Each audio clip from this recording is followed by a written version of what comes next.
Happy Sunday morning. It is the Positively Petland show featuring Ron Solsrud from Petland of Iowa City. I am Jerry Lawler. Happy to have you along and a happy Easter. And fitting today, Ron, what are we talking about? Wait, is it really fitting? It would be the rabbit. That would be fitting. I thought we were talking about rabbits. We're talking about the guinea pig. I apologize. So it's the other rabbit. It's the other rabbit. The guinea pig always gets like shadowed by the rabbit. Everybody thinks rabbit. I want the rabbit. The guinea pig is a really cool pet. And I just wanted to bring that out and talk about it to see, is that the right pet for you? Here, Jerry, Phil, because I need to go get the guinea pigs. I will tell you that when we were growing up, if you listen to the show in any way, shape, or form over the months, you know that our house was full of a lot of different pets. We had rabbits, we had hamsters, we had plenty of dogs, we had even a guinea pig. No, thank you. I'm good right now. You can hold on to it this time. Our guinea pig's name was Tchaikovsky. I think I've mentioned this before. My brother was a huge classical fan, and it was his guinea pig. Do they all have red eyes? No, not all guinea pigs have red eyes, but these do, and that's okay. Yeah, he's very unique. He's fun. Look at him. He's like, I don't want to look at the camera. What type of guinea pig is this little guy? It's a guinea pig. It's a cavy. Okay. Where you want me to go with that? I don't know. All right. So the guinea pig. I wasn't sure if there were different kinds. There are some. This is just your short hair guinea pig. Okay. I have not seen one that is that color with the red eyes before. Yeah. This is your common short hair guinea pig. Where do you think the guinea pig originates from? New Guinea. Wrong. What? That was the obvious answer. I know. No, they actually originate from the Andes. Okay. So the Andes Mountains. And so that's South America. And what do you think their original purpose was? Oh, gosh. This one's very nervous right now because we're talking about that. That's a hint. Dragon Slayer.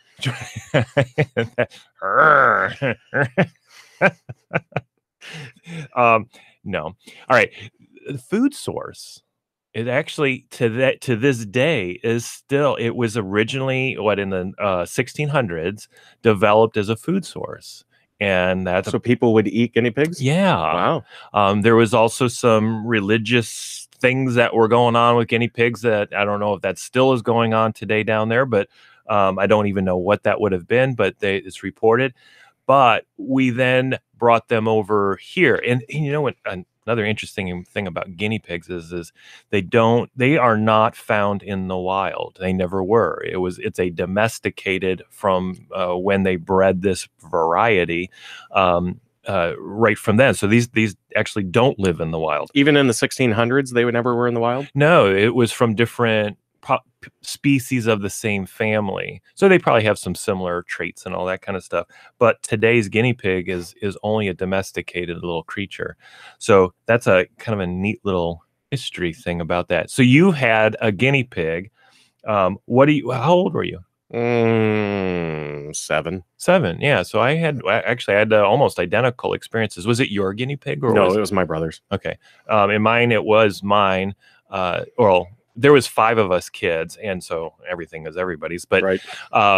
But I was the one that I had to take care of it, and for the most part, and change the bedding and all that kind of stuff, and feed. And then when he felt sick, nurse him back and all that kind of stuff. So all those things.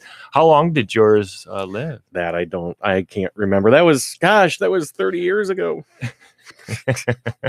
So mine was 7 years, and that's kind of the norm is 5 to 7 years. So it's a good pet in that way. Here, if you're at home and looking on the web or anything, you can migrate over to petlandiowacity.com. That's what I'm going to do momentarily here. They are cute, but he's so stoic right now. He's just he's a little nervous, obviously, but they don't show a ton of animation No, but have you seen the guinea pig viral videos that are out there? There's one where they portray one of them as a male and then a smaller one as a female. Okay. And so the male is just staring at the camera, like no expression whatsoever, while the female is eating some broccoli and just going to town and just like having fun and all that kind of stuff. But then they put statements, just found out she was pregnant, Right. all those Sure, kind sure, of sure, things. sure. Oh my goodness, you laugh the whole time when they're doing it. So yeah, so they tend to have that facial expression is quite stoic, like what you said. On our website, you could, if you went there under small animals, you can look at different small animals and kind of say, hey, let me learn a little bit about them. We already talked of their origins. Let me skip through a little bit. Their docile nature, friendly, even affectionate responsiveness to handling and feeding, and the relative ease of caring for them continue to make guinea pigs a popular pet. So I love that relative easy caring. So last week we talked a lot about how, if you're not ready for a dog, i.e., I can't deal with the walking. I gotta, I just don't have time to take that dog for a walk, so I feel bad that it would stay in my house all the time. Let's say I don't have time for the cleanup. There's all the poop and all that kind of stuff that occurs. What's minutes? 6 minutes and 58 seconds. Okay. And then, or maybe even the barking. Hey, I cannot have something barking. Dogs bark. That's just the way they are. And you can do some training for sure on that.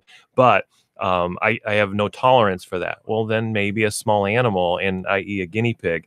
I like the way the guinea pig owners refer to the little, what I call a squeal from a guinea pig. They call it a whistle. It sounds like a whistle. I was just going to mention that the rabbit last week makes no noticeable sound. Maybe it breathing, but otherwise the whistle is. I forgot about the sound that a guinea pig makes. Yeah, and isn't it like fun? I remember it as being fun. I loved it. Mm-hmm. When did your guinea pig whistle? When it was happy. Okay, so that is one. Anything else? There's two common things that guinea pigs will whistle at. What are they? The refrigerator door opening, and there's a reason for that. And then crinkling paper and stuff. They tend to like that or whatever. Ooh, some attention. We got an expression. Yeah, we got an expression out of that kid. I think he's going to attack you right now. I hope not. So those are two. The refrigerator door opening. My theory is it's an associative kind of thing where they realize that shortly after they hear that, the kissing sound of the refrigerator door opening, they then get some vegetables. Well, they put two and two together and they say, wait, I want more of that. Well, that's just like a Pavlov's response. Yeah, same thing. And so I think that's why everybody has that in common. I don't know about the paper thing. It definitely got its attention. It was like, what is that? Yes, I like it. So that's some neat. So they have very little sound and all that. What are some other things that we, might say, oh gosh, I think I posed it to you last week. What do you hate about or dislike, or what do you most dislike about having a dog, kind of a thing? Not that you don't like a dog, and we even hit that point. Guinea pig's claws can sometimes be kind of sharp, and so they need some nail trimming. I will say, compared to a bunny, a guinea pig is going to have less of that issue. A bunny, their hind legs can scratch you pretty quickly unknowingly, and that can leave a mark. Guinea pigs tend to be less than that. Guinea pigs are known for not biting. I do remember Wilbur was the name of my guinea pig. I do remember every once in a great while giving me a nip. I think it was more my fingers tasted like the lunch I just ate. Right. And so they just said, I want to try that. And they have those big old buck teeth. Yes, I remember feeling those. Yep. Yeah. They weren't like sharp. They were just big, Yep. kind of thing. They are in the rodent family. So they do have that in common with a lot of other small animals. I would say a major pro with it also is that they are a perfect apartment pet. Yes. A lot of apartments won't have restrictions as far as, smaller reptiles or smaller cages, fish also, but they can be extremely restrictive when it comes to dogs and cats and putting down a large deposit or whatnot. Right. So they're really great for kids and all ages. So I was looking at the pro on that one. Yeah, and lesser expense all around. So veterinarian expense is next to nothing. The food costs are very low. The habitat and upkeep, so on the bedding and all that kind of stuff is very low. So expense is low on a small animal and specifically on a guinea pig. When selecting the habitat, I always want to point out is get the biggest habitat because tends to stay a lot of amount of time in the habitat. So let's give them some place to run around and all that kind of stuff. The more handling you do, and this one's an adult guinea pig that we have in here. It's in our adoption program, and we'll probably find a home before the end of the weekend. They go home so quickly. It's docile, where you have to handle them a little bit at the beginning, friendly like, and then they'll be more apt to be wanting to pick up and all that kind of stuff. This one is a lot like Wilbur that I had growing up, where a little tense, but for the most part allows me to hold them, pet them, and all that kind of stuff. And that's what I think is great for kids. I have very fond memories of holding Wilbur in my lap while I was reading a book, while I was watching that Saturday morning cartoons when cartoons were only on. But they can, if I remember correctly, they can be fast. A little bit, like for bursts. Yeah, short little bursts. I'm not saying that they're going to run a mile or anything like that. Yeah, to the nearest back of the couch kind of a thing. Yeah, exactly. And so we used to play with them on the floor and whatnot. And I remember a couple times, it might make a dart for 10 feet and then, go over there and then stop and rest. Yeah. Here's an interesting thing, Wilbur, and I'm going to caution you to do this, if you do this at home. Over years, we trained Wilbur to stay in our yard. And that was a really unique thing. We didn't have any competitors out there, nobody that would eat little Wilbur. And what we were able to do is first it started with the vegetable garden. My mom said, hey, put him in the vegetable garden to eat all those dandelions. And so we would do that. Well, Wilbur got out of there was a little fence around the garden. And we noticed that he just kind of hung out in the yard. We got to the point in the summer times where we literally would get Wilbur in the morning, put him out on our patio. He would scurry off into the grass. We would pick him up in the afternoon. I mean, it was that cool of an experience. Do they still make the balls? A good question right there. Yes, they do make balls, but that's not appropriate for a guinea pig. Okay. It is because of the development of their spine. Their spine is not meant to arch like that. That makes sense. Where mice and rats and all those guys can do those balls really well. A guinea pig is not recommended to be in there. Also, if you have like a cage that has a grate on it, that's also an important thing to consider. They have 4 toes on their feet, which is a little less than others. And so you have to get it really tight as a result because their little feet will fall through on some of those cages that have grates on the bottom.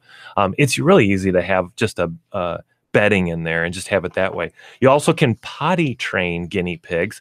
Rabbits are a little easier on this one, but actually was told animal control was just talking with them one day about guinea pigs, and they came out with, how to train them is by putting Timothy hay or their grass in the litter box that's in the corner, and they tend to poop and pee when they're eating.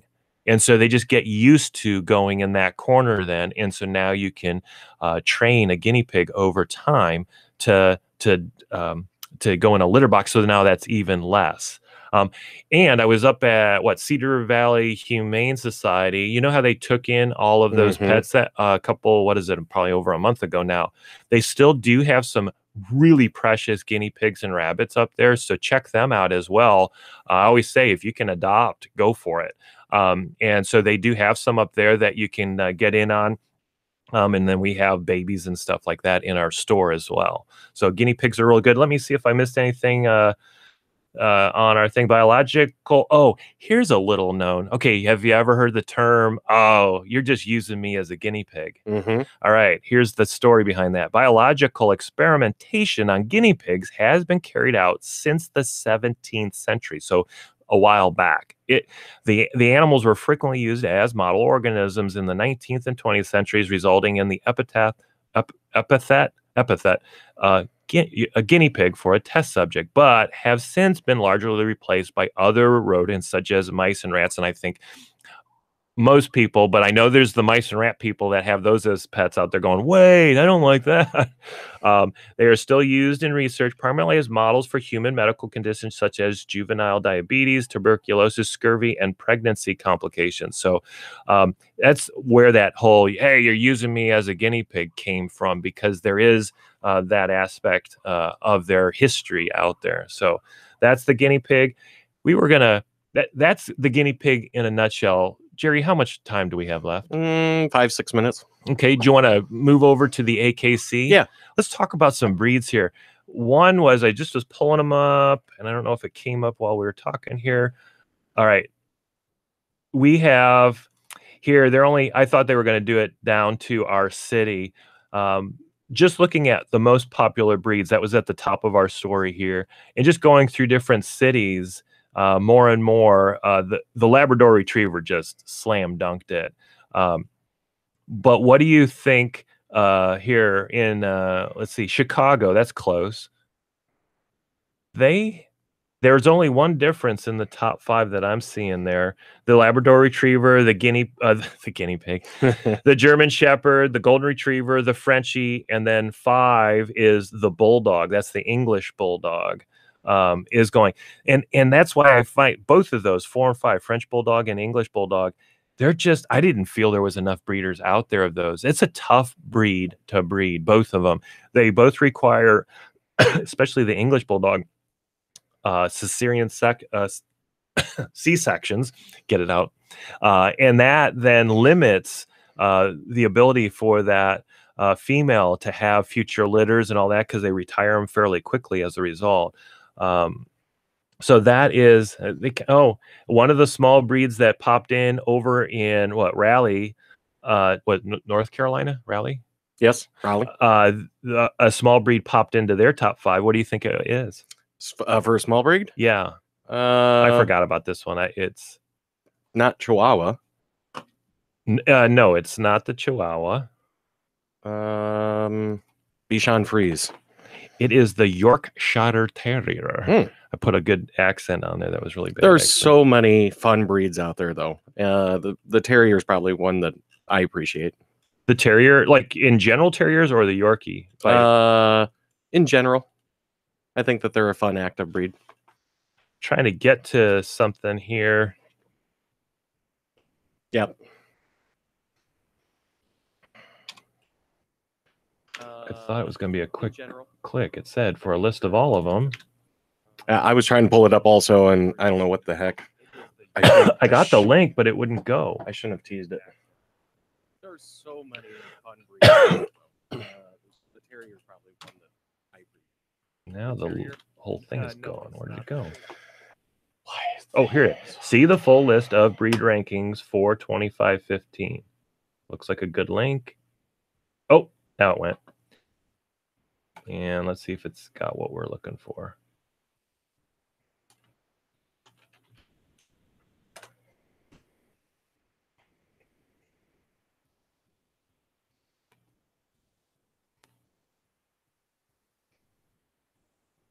All right, I got it. I'm live. Do you have it? No. Oh, well, we'll have fun with that. Just what do you? Let me see where we're at. No, it's not the Chihuahua. Okay, go ahead. All right, so we've got the top ranking. Hold on. All right, so we have the top rankings all pulled up here. Let's go into the small breeds and say, what do you think the first small breed is? And I think I gave it away already. Raleigh. Yorkshire Terrier. Yeah, Yorkshire Terrier is the #1 small breed. Where do you think it ranks? How far down was it? Oh, top 10. It was top 10. It was in the 9th position. Then you had to go all the way down. Okay, so this is 13th position is the next smallest, or another small Chihuahua. breed. It wasn't. I thought it would. I thought the Chihuahua would be right up there, and I haven't yet come up to it. You got antsy pants. I got something caught on my pants. Sorry about that. What do you? Okay. It is referred to as a hot dog. Wiener dog. Dachshunds are the 13th. All right, so let's keep on going. This next one is not necessarily a small breed, but we're going to put it in there. It actually is very popular, but this one, Cocker Spaniel. the Pembroke Welsh Corgi, which are that one again. These breeders, there's just not a whole like plethora of breeders out there for some of these. Then comes the miniature Schnauzer. I'm actually still trying to go smaller here. Cavalier King Charles is 19th. We're already down to that. Shih Tzu is 20th. Pomeranian, here we go. We're back into the really small ones. 22nd. So this does differ. I should do a ranking in our own store of what are the breeds, because for us, large breeds are definitely high. Here, what do you think in our store the top large breed is? German Shepherd. It's close. That is definitely in the top 5. Number 1 is not that. I'm looking. Okay, it's ranked 12th on the AKC. The Siberian Husky. I was going to say something along that lines. I don't know why Husky popped into my head. I just couldn't think of the name. I saw it in my head. I couldn't say Husky. Yeah, so that's an interesting one there. So really cool data here. Here we've been talking about the Chihuahua. Pugs are 31. And then right after the pugs is the Chihuahua. That's way far 32. down. That's way further down than I would have expected. What are the hours of the store this week? We are Petland of Iowa City. Today, Sunday, we're open at noon. We close at 6. So migrate over that way, have a lunch or something. And when we open up at noon, pop on in. And then all other days, that is Monday through Saturday, we're open from 10 a.m. until 9 p.m. So a lot of hours there to choose from. So come on in today, Sunday, noon until 6. If you haven't gotten in on our buy 10, get 1 free, we track it for you. That's so easy.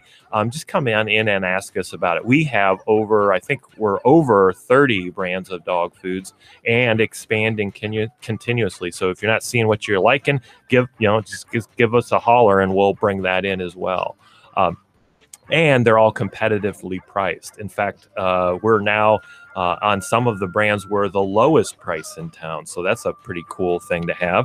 And then our $5 nail trims, you can't beat those. Come on in, just bring your furry animal, whether it's a guinea pig, a dog, or a cat. No appointments necessary. Just bring those vaccination records in, and we will do it. No appointments necessary. Happy Easter, everybody. Have a great Easter. It is the Positively Petland Show, Sunday mornings at 9 o'clock on Iowa City's News and Sports Station, 800 KXIC. Thanks, Ron. See ya.